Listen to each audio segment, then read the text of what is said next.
अस्सलामुअलैकुम। आज हम बना रहे हैं गोश्त बहुत ही सादे तरीके पर, लेकिन पुराने अंदाज में, जो हमारे दादियाँ और नानियाँ बनाया करती थी मिट्टी के हांडी में। हमने आधा किलो गोश्त लिया है।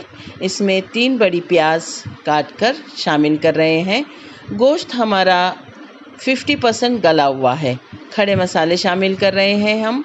इसमें हमने डाला है ज़ीरा, दालचीनी, लौंग और हल्दी शामिल कर रहे हैं। हल्दी आधा किलो गोश्त के लिए 1 छोटा चम्मच, और मिर्ची का पाउडर जैसा कि आप जायका पसंद करते हैं उस हिसाब से आपने इसमें मिर्ची डालना है। याद रहे कि तीखी हो तो आप अपने हिसाब से डालिए। तेज़पत्ता डाल रहे हैं। 2 बड़े साइज़ के टमाटर हमने कट कर लिए हैं और अब हमने शामिल कर लिया है इसे भी। याद रहे गोश्त हमने सिर्फ 50% गलाया था। अब इसमें हम 2 चम्मच धनिया पाउडर शामिल कर रहे हैं। नमक आप अपने हस्बे जायका डालने वाले हैं।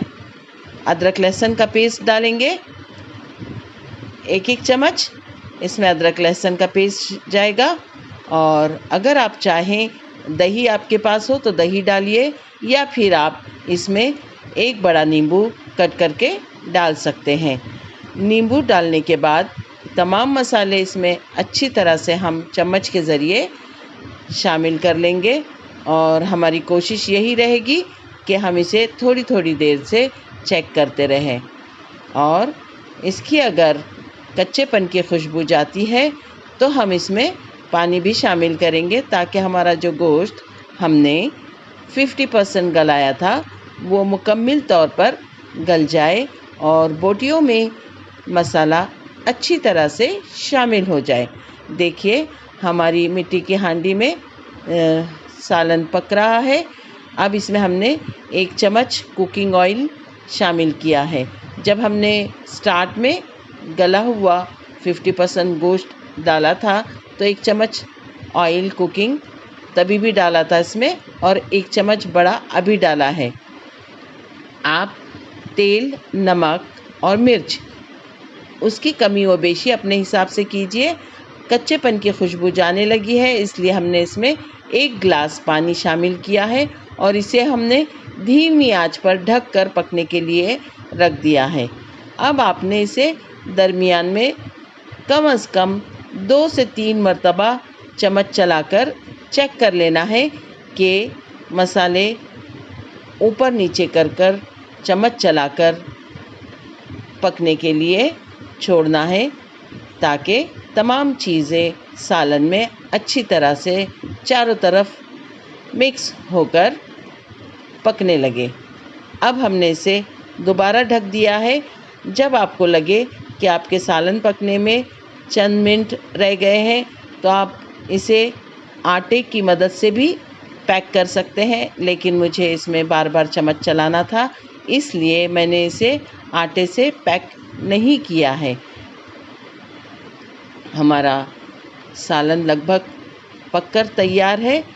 याद रहे कि इस सालन के पकने में थोड़ी देरी लगती है, मिट्टी की हांडी है, और इसके अलावा गोश्त भी हमारा सिर्फ 50% गलाने के बाद हमने इसमें डाला था, इसलिए तमाम चीज़ें पकने के लिए काफ़ी देर लगती है।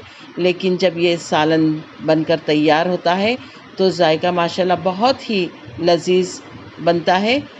एक बार इसे ज़रूर बनाकर देखें। अगर आपके पास मिट्टी की हांडी है तो बकरा ईद के मौके पर इस रेसिपी को ज़रूर आज़माएं। हम इसे डिश आउट करने लगे हैं। हरा धनिया और पुदीना हमने इसे काट कर ऊपर से डाला है।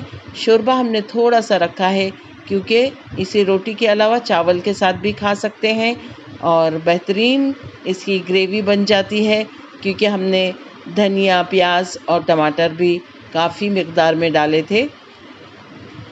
आपको अगर ये रेसिपी पसंद आती है तो इसे लाइक ज़रूर कीजिए, सब्सक्राइब कीजिए, कमेंट्स ज़रूर दीजिए, और एक बार इसे बनाने की कोशिश ज़रूर कीजिए। डिश आउट करने के बाद ग्रेवी पे हमने कटी हुई अदरक और पुदीना रखा है।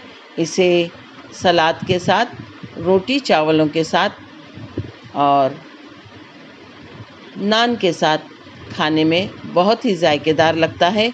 अल्लाह ताला आपके दस्तरख़्वान पर बहुत सी बरकतें और नेमतें अता फ़रमाएँ। दुआओं में याद रखिए।